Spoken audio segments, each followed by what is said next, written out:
Hello viewers, வணக்கம் and welcome back to my channel. Maya Seenu சீரியலுடைய இன்றைக்கி எபிசோடுக்கான ரிவ்யூ என்ன அப்படின்றத பார்க்கலாம்.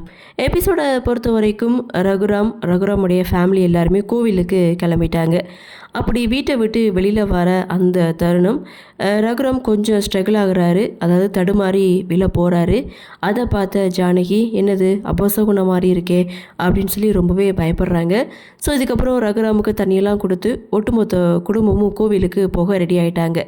இன்னொரு பக்கம் லிங்கம் புவனேஸ்வரி வீட்டில் தான் இருக்காங்க. அப்போது புவனேஸ்வரியும் கோவிலுக்கு கிளம்பிட்டாங்க. மேனேஜருக்கு கால் பண்ணி ஹோட்டலுக்கு மாயா வந்திருக்காளா இல்லையான்னு சொல்லி விசாரிக்கும் போது மாயா லீவு சொல்லியிருக்காதா அந்த மேனேஜர் புவனேஸ்வரி கிட்ட சொல்ல, உடனே மாயாவுக்கு கால் பண்ணி ஹோட்டலில் முக்கியமான வேலை இருக்குது, கெஸ்ட்டு வந்திருக்காங்க, உடனே ஹோட்டலுக்கு கிளம்பிவான்னு சொல்லி அவளை ஃபுல்லாக இன்றைக்கி ஹோட்டலே தங்க வச்சுருங்க அப்படின்ற மாதிரி புவனேஸ்வரி மேனேஜருக்கு ஆர்டர் போட, அப்புறம் அதே மாதிரி மாயாவுக்கு கால் பண்ணி முக்கியமான கெஸ்ட்லாம் வந்திருக்காங்க, உடனே கிளம்பி ஹோட்டலுக்கு வான்னு மாயாவுக்கு கால் பண்ணி சொல்ல, மாயாவும் தன்னுடைய பெரியம்மா கிட்ட சொல்லிட்டு அங்கேருந்து கிளம்புறாங்க. ஜானகி கொஞ்சம் பயப்படுறாங்க. எல்லாமே நடக்கிறதெல்லாம் சரியாக படலை.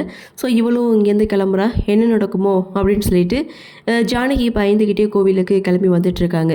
இன்னொரு பக்கம் அந்த லிங்கம் ஏற்பாடு பண்ண அந்த கணேசன் பார்த்திங்கன்னா வீட்டிலையே மஞ்சள் தண்ணியில் பெட்ரோலை கலந்து ரெடி பண்ணிகிட்டு இருக்காங்க. அதை பார்த்து அவருடைய மனைவி தடுக்க நினைக்கிறாங்க. ஆனால் கையை நீட்டி காசு வாங்கியாச்சு, சொன்ன வேலையை செய்து முடிக்கணுமே அப்படின்னு சொல்லிட்டு அவரும் அந்த குடத்தை தூக்கிட்டு அங்கேருந்து கிளம்புறாங்க. புவனேஸ்வரி, லிங்கம், பசுபதி இவங்க 3 பேருமே கோவிலுக்கு வந்துட்டாங்க. இன்னொரு பக்கம் ரகுராம் குடும்பம் இவங்க எல்லாருமே கோவிலுக்கு வந்து சேர்ந்தாச்சு. ஸோ அந்த இடத்துல தீ மிதிக்கிறதுக்கான எல்லா ஏற்பாடுகளும் ரெடி பண்ணிகிட்டு இருக்காங்க. தீ மிதிக்கிறதுக்கு முன்னாடி கோவிலில் போய் பூஜையெல்லாம் பண்ணிகிட்டு இருக்காங்க. ஸோ அதுக்கப்புறம் பார்த்திங்கன்னா ரகுராமை உட்கார வச்சு வரிசையாக மஞ்சள் தண்ணியெல்லாம் ஊற்ற போகிறாங்க. அதில் லிங்கம் ஏற்பாடு பண்ண அந்த ஆளும் பார்த்திங்கன்னா கூட்டத்தோட கூட்டமாக ரகுராமுக்கு மஞ்சள் தண்ணி ஊற்றிட்டு இருக்காங்க. இந்த பக்கம் மாயா மேனேஜர்கிட்ட வந்து எனக்கு ஒரு ஹாஃப் டே லீவ் கொடுங்க, இல்லைனா அட்லீஸ்ட் ஒரு 2 hours ஆகுது பெர்மிஷன் கொடுங்க, எனக்கு ஒரு முக்கியமான வேலை இருக்குன்னு சொல்லி மேனேஜர்கிட்ட கேட்கும்போது அவர் கொடுக்க மாட்டேன் அப்படின்னு சொல்லிட்டு இருக்கிற வேலையை பாருன்னு சொல்லி அங்கேருந்து கிளம்புறாங்க. மாயா கூட வேலை பார்க்குற 2 பொண்ணுங்க வந்து அதெல்லாம் இங்கே யாரும் எந்த ஒரு கெஸ்ட்டும் வந்து ஸ்டே பண்ணலை, அவர் சும்மா சொல்கிறாரு அப்படின்னு சொல்ல, நாங்கள் பார்த்துக்குறோம், நீ இங்கேருந்து கிளம்புன்னு சொல்லி மாயாவை அனுப்பி வைக்கிறாங்க.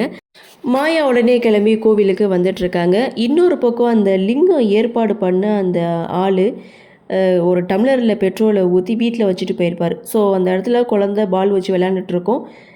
கிளாஸில் ஏதோ இருக்கிறத பார்த்துட்டு ஜூஸை நினச்சி அதை எடுத்து குடிச்சிரும். குடித்த அடுத்த செகண்ட் வந்து மயங்கி கீழே விழுந்துடும். அதை பார்த்து அவங்களுடைய அம்மா, என்னாச்சு பாப்பா அப்படின்னு சொல்லிட்டு அந்த குழந்தைய தூக்கிக்கிட்டு ஒரு ஆட்டோவை பிடிச்சி ஹாஸ்பிட்டலுக்கு வந்துட்டு இருக்காங்க. வர்ற வழியில் ஆட்டோவும் நின்று போகுது. அது வழியாக வந்த மாயா, என்னாச்சுமா அப்படின்னு சொல்லி கேட்க, என்னன்னு தெரியல, என் பொண்ணு மயங்கிட்டான், உடனே ஹாஸ்பிட்டலுக்கு போகணும், ஹெல்ப் பண்ணுங்கம்மா அப்படின்னு மாயா கிட்ட ஹெல்ப் கேட்க, உடனே மாயாவும் அந்த அம்மாவையும் பொண்ணையும் வண்டியில் ஏற்றிட்டு ஹாஸ்பிட்டலுக்கு போகிறாங்க. அந்த பொண்ணை ஹாஸ்பிட்டலில் அட்மிட் பண்ணுறாங்க.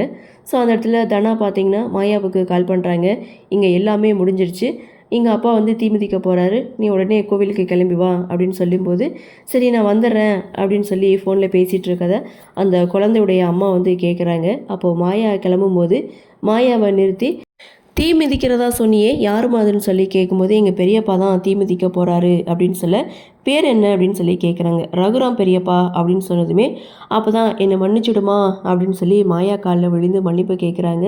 ஸோ மாயா செம ஷாக் ஆகிறாங்க. இதோட எபிசோடையும் முடிக்கிறாங்க. அடுத்து என்ன நடக்கும் அப்படின்ற ஒரு எதிர்பார்ப்போட இன்றைக்கி எபிசோடை முடிச்சிருக்காங்க. சரி, என்ன நடக்குது, என்ன மாதிரியான சுவாரஸ்யத்தோடு கதைகளை நகர்வை கொண்டு வராங்க அப்படின்றத நாமளும் பொறுத்திருந்து பார்க்கலாம்.